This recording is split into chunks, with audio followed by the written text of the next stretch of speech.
Hey y'all, it's Ted again. And I am on summer vacation.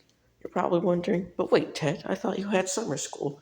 Well, the good news about that is that my mom, she talked to the principal and she was able to get me out of summer school. She didn't tell me how she did it, but I usually don't question her ways. Most of the time I already know, but still. But anyways, now that I don't have to worry about summer school, I can finally enjoy summer vacation. I think the first thing I'm going to do to enjoy summer vacation is go to the beach. I always love going to the beach because you can play around the water, you get to go body surfing, you build sand castles. It's always fun. And like I said, this year I'm going to be the bigger man, and I'm going to kick sand into the other kids' eyes before they can do it to me. That'll show them. Anyway, anyway, I'm going to go enjoy the beach now. So I'll be back in about an hour. Peace. Oh man, that was the worst beach day ever.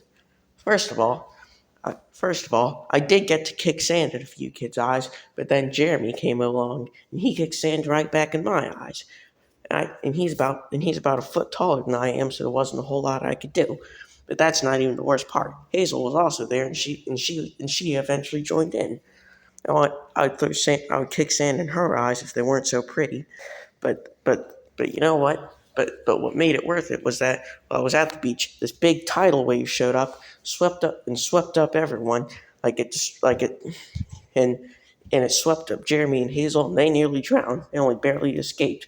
I was able to escape because I actually noticed the wave coming. I know when tidal waves are coming because like the shore will recede a little bit, then the big wave comes over.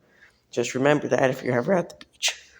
Anyway, the only thing about the tidal wave that affected me was that it destroyed my sandcastle. Lousy ocean. But at least I made it out alive, and unfortunately so did Jeremy, and to a lesser extent Hazel. I'm glad she made it out okay, because she's hot. But yeah. Anyways, hopefully next year's beach day will go a bit better, but at least I got to do some body surfing. Oh yeah, and I even saw this big old bull shark. He almost ate this little girl that was next to him. She only got out because her mom called her over to eat a hot dog. But anyway, hopefully next year's beach day will go better, and there won't be any tidal waves. Well, actually, the tidal wave was cool. Hopefully, at least Jeremy and Hazel won't be there. Anyways, guys, peace out, home dog.